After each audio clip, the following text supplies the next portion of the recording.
अभी नामदान दिया नहीं, क्या सुनाया गया। आगे समय आ रहा है तब आपको नामदान दिया जाएगा, और नामदान के साथ साथ आपको प्रेमदान भी दिया जाएगा।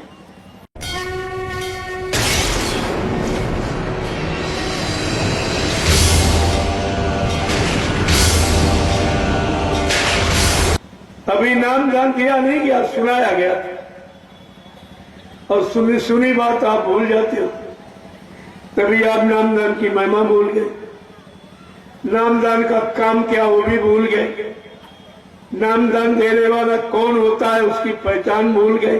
तुम्हारे पास तो कोई पहचान नहीं, इसलिए अभी नामदान नहीं दिया गया। आगे समय आ रहा है तब आपको नामदान दिया जाएगा, और नामदान के साथ साथ आपको प्रेमदान भी दिया जाएगा। जब प्रेमदान मिल जाएगा तो प्रेमी तुम्हारे पीछे पीछे घूमेगा। अभी तुम पीछे पीछे दौड़ रहे हो, फिर वो तुम्हारे पीछे पीछे दौड़ेगा। यही बात गोपिकाओं पर लागू हुई थी। जब गोपिकाओं ने कृष्ण से प्यार किया तो कृष्ण के पीछे दौड़ती थी। जब कृष्ण ने उनको अपना बना लिया, अपने में मिला लिया, रूप तद्रूप कर दिया, तब कृष्ण बगैर उनके रह नहीं पाते, बेचैन थे। इसी बेचैनी में उन्होंने प्रेमी का परिचय देने के लिए एक बहाना किया। नारद जी रोज मृत्युलोक से खबर ले जाते थे। बहुत दिन जा रहे थे, जैसे पहुंचे तो कृष्ण भगवान बड़ी जोर चिल्लाने लगे कि हमारे सीने में दर्द, सीने में दर्द। तो कृष्ण ने पूछा नारद जी ने कि भगवान इसका कोई इलाज नहीं है। कहा इलाज तो है, लेकिन तुम ला सकते हो। कल क्या इलाज है? कहा अगर मृत्युलोक में जाओ, अगर मेरा भक्त अपने पैरों की धूल दे दे तो ये मेरा दर्द चला जाएगा। अब नारद सोचने लगे कि पैरों की धूल देकर नरक में कौन जाएगा, तो आदेश मान के तो गई। तो कृष्ण जब बैठते थे तो अपनी गोपिकाओं की चर्चा करते, तो नारद जी को बहुत खराब लगता था। ये इन औरतों की बातें किया करते, क्या हम इनके भक्त ही नहीं, हमारी कोई चर्चा नहीं करते। ये उनके अंदर भाव आया, और वो तो सब पहचान लेते भाव, तो ये नाटक किया था। तो कृष्ण नारद ने सोचा कि बड़ा अच्छा मौका, जाएंगे सबसे पहले व्रत जाएंगे गोपिकाओं के पास। अगर गोपिकाएं पैरों की धूल दे देंगे सब नरक में चली जाएंगी। तो गए, पहले तो इधर उधर घूमते रहे, लौट के गए, कहा नहीं, कहते भगवान कोई तैयारी नहीं हुआ। कहा हमको कोई नहीं चाहता, सबको अपनी चिंता है, नरक में न जाए, हम चाहे मर जाए। तो कहा अच्छा ऐसा करो, तुम ब्रज नहीं गए? चले यार कल जाऊंगा।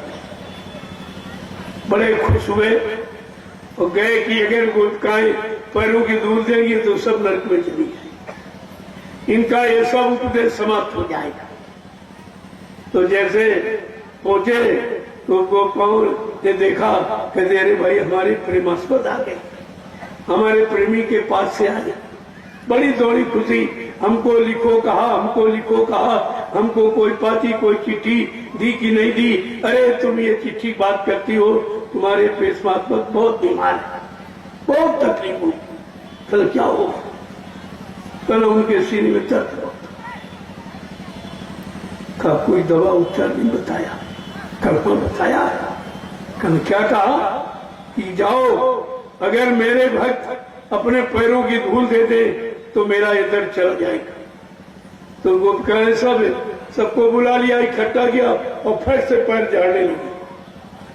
वो नंगे पैर रहती थी, पैर झाड़ कर जल्दी से पूड़िया बना कर दी, जल्दी हो जाओ। नारद सोच रहे कि कोई चिंता नहीं कि नरक में चले, भगवान को पैर के धो दे। लेकिन प्रेम में ये नहीं होता। प्रेम में अपना स्वार्थ नहीं होता। प्रेम तो अपने प्रेमी को पर कुर्बान निछावर के लिए होता है।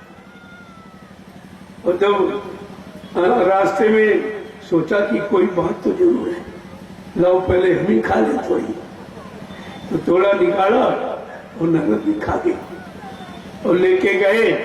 और जैसे दिया कि वहां कुछ था ही नहीं, उनको तो प्रेमी की परिभाषा बतानी थी, प्रेमी का परिचय देना था। कहा कि नारद मैं बिल्कुल ठीक हूं। कहना ये बताओ नारद, तुम भी मेरे भक्त हो, क्या तुम्हारे पास पैर नहीं थे? क्या तुम ये काम नहीं कर सकते?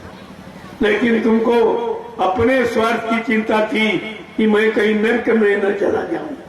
अरे नर स्वर्ग तो मेरे हाथ में, तुम कैसे चली जाओ? कहा क्या तुम्हारे पैर नहीं थे? क्या तुम ये काम नहीं कर सकते थे? मैं इसलिए गोपिकाओं को चाहता हूं, उन्होंने अपने लिए कुछ नहीं देखा, स्वर्ग नरक और मतलब यानी अपने प्रेमी के दुख को देखा। इसलिए मैं उनको ज्यादा चाहता हूं, उनकी चर्चा करता हूं। तब ये बात समझ में आई कि प्रेमी का मतलब क्या हुआ, प्रेमी किसे कहते हैं। तब यहाँ कार्य भाई प्रेम प्रेम सभी कहे, प्रेम न छीने कोई, 8 पहर भीगा रहे, प्रेम कहावे सोए। 8 वक्त एक ही दृष्टि, एक ही दिखाई देता। करोड़ों इंसानों के बीच उसके प्रेमी को खड़ा कर दो तो करोड़ों को नहीं देख रहा, वो अपने प्रेमी का इस तरह का लगाओ। और प्रेम तुम्हारा होना चाहिए, तब तुम अपने प्रेम पाप से कुछ प्राप्त कर सकते, ऐसे नहीं मिलता।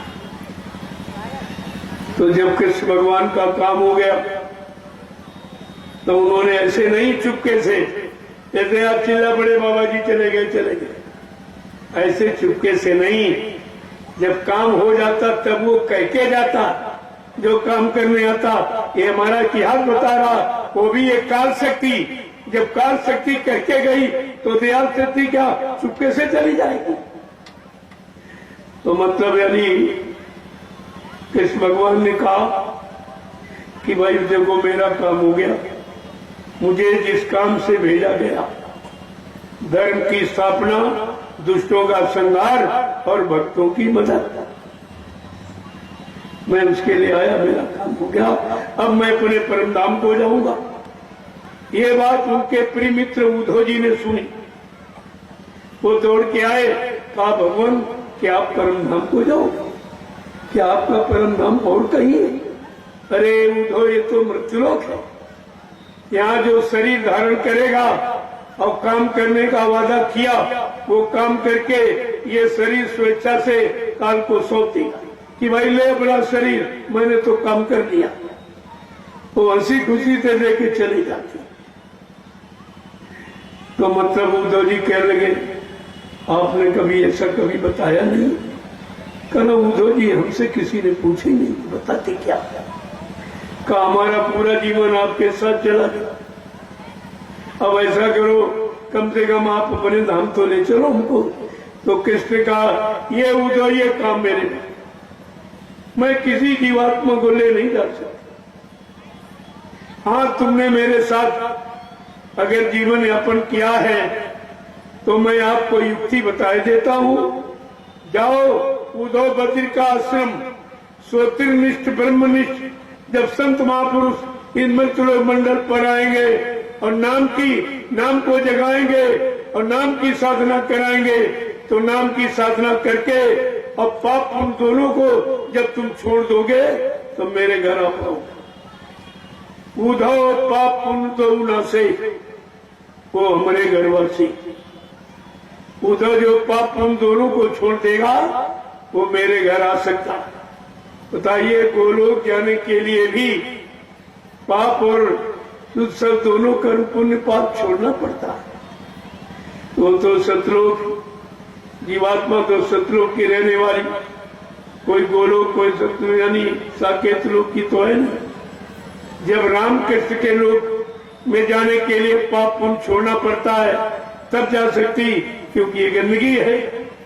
यही गंदगी आपको निकलने नहीं देगी। और तुम पाप को तो छोड़ दो, लेकिन पुण्य को नहीं छोड़ो। और पुण्य के बारे में आपको बताया नहीं गया कि एक आगे अच्छा है, अच्छा अच्छा, और तुम पाप छोड़ के पुण्य में फंस गए। और ये दोनों बेड़ियां हैं, पाप लोहे की बेड़ी, पुण्य सोने की बेड़ी। बेड़ी कोई हो तो खले नहीं। तो लेकिन कृष्ण ने, भगवान ने कहा, पाप पुण्य जो तो न से उधो वो हमारे पूर्वासी। जो पाप पुण्य दोनों को छोड़ देगा, खत्म कर लेगा, यहीं पर वो मेरे परम धाम जा सकता। अब आप सोचिए कि कृष्ण धाम, राम धाम तक जाने में पाप पुण्य छोड़ना पड़ता, तो सतलोक, सचखंड, अनामी धाम जीवात्मा अपने घर जाके क्या गंदगी लेके जा पाएगी? उसी गंदगी को छुड़ाने के लिए आपके साथ ये सरल युक्ति सेवाओं की अपनाई कि भजन करके तो आप पाप नहीं उतार सकते, पुण्य नहीं उतार पाओगे, क्योंकि तुम्हारा मन कलयुग में साथ नहीं दिया। ये कलयुगी मन है। जब सतयुगी मन और त्रेता द्वापर का मन नहीं कर पाया साधना नाम की, उस समय तो नाम दान देने वाला था नहीं।